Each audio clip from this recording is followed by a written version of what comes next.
స్థానిక లాల చెరువు housing board కాలనీలో వేంచేసి ఉన్న శ్రీ వల్లి దేవసేన సమేత సుబ్రహ్మణ్యేశ్వర స్వామి వారి షష్ఠి మహోత్సవాల ముగింపులో భాగంగా ఆలయం వద్ద మంగళవారం శ్రీ సుబ్రహ్మణ్య స్వామి ఆరాధకులు పళని స్వామి వారిచే శ్రీ సుబ్రహ్మణ్య తత్వ వైభవంపై ఉపన్యాసం ఏర్పాటు చేశారు.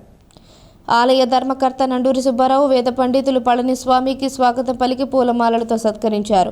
దేవసేనాధిపతిగా ఉన్న సుబ్రహ్మణ్య స్వామి మన నాయకుడిగా ఉన్నాడని, అటువంటి దివ్య మంగళమూర్తిని ఒక్క మంగళవారమే కాకుండా అన్ని రోజులు ప్రజలకు తమ వంతుగా పూజాది కార్యక్రమాలు నిర్వహించాలని సూచించారు. స్కంద పురాణ అందరికీ ఒకటేనని, సుబ్రహ్మణ్య స్వామి ఆరాధనలు, పూజలు, ఉత్సవాలను శాసనాల ప్రకారమే జరిగేలా చూడాలన్నారు. కావడి ఆరాధన అంటే స్వామివారికి ప్రీతిపాత్రమని, భక్తులు తమ శక్తి కొలది కావడి ద్వారా పూజా ద్రవ్యాలు, పళ్ళు, పలహారాలు సమర్పించడం అలవాటు చేసుకుంటే మిగిలిన వారికి కూడా స్ఫూర్తిగా ఉంటుందన్నారు.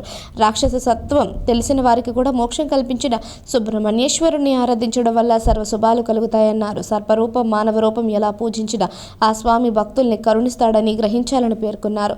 దక్షిణ భారతదేశం కేంద్రంగా సుబ్రహ్మణ్య స్వామి జగద్రక్షణ చేస్తున్నారని, ఎవరు ఎప్పుడు ఎక్కడ పిలిచినా వారిని అనుగ్రహించడం జరుగుతుందన్నారు. ఇక్కడ మంచి అర్చకులు, దేవుడి సేవ చేసే కమిటీ ఉందని ప్రశంసించారు. స్థానిక మహిళలు, భక్తులు, పెద్దలు తరలివచ్చి పళనిస్వామి ప్రసంగాన్ని శ్రద్ధగా ఆలకించారు.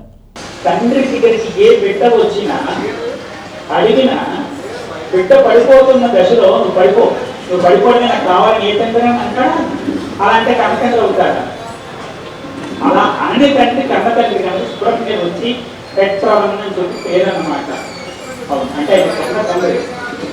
తండ్రి అంటే భయం ఉండాలి, కానీ తండ్రి ప్రేమలు దూరం అనే భయం మాత్రం ఉండకూడదు. అవునంటారా కదా?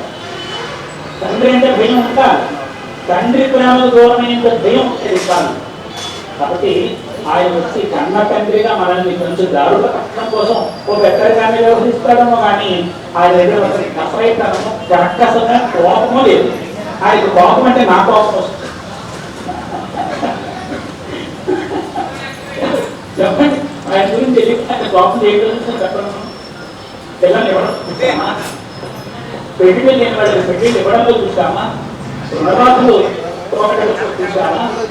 ఆరోగ్యాన్ని ఆయన కోపం ఏదో చూసాం. ఒకసారి చెప్పాలి, ఆ మనసుతో మనం అర్థం చేయాలి. ఇలాగే చేయాలి, అలాగే చేయడం లేదు. పండిత పూజకి, పామర పూజకి ఆయన ఒకేలాగా చూపిస్తాడనమాట. తెలిసిన వాళ్ళు తెలిసినట్టు, తెలియని వాళ్ళు తెలియనట్టు తెలుసుకుంటారు. అయితే మన ఉభయ తెలుగు రాష్ట్రాలలో సుబ్రహ్మణ్య స్వామి అంటే అపారమైన భక్తి ఉంది, అందులో సందేహం లేదు. కానీ అవగాహన లేదు. కొంత అవగాహన కనుక మనం కొంచెం నేర్చుకున్నామంటే ఆరాధన ఎక్కడో ఉంటుంది. పైగా ఆయన లోపల ఉన్న మూర్తి ఆయన ఏ విధంగా ఆవిర్భవించబడ్డాడో పుత్ర నక్షత్ర మాతృ దేవతకి అదో స్వరూపంతా అయ్యవారు లోపల మనకి దర్శనం ఇస్తున్నారు. బయటకు వచ్చి ప్రాణాలు రక్షించుకున్నామని చూస్తే మానవుడి చేతుల్లో చచ్చిపోతున్నాయి.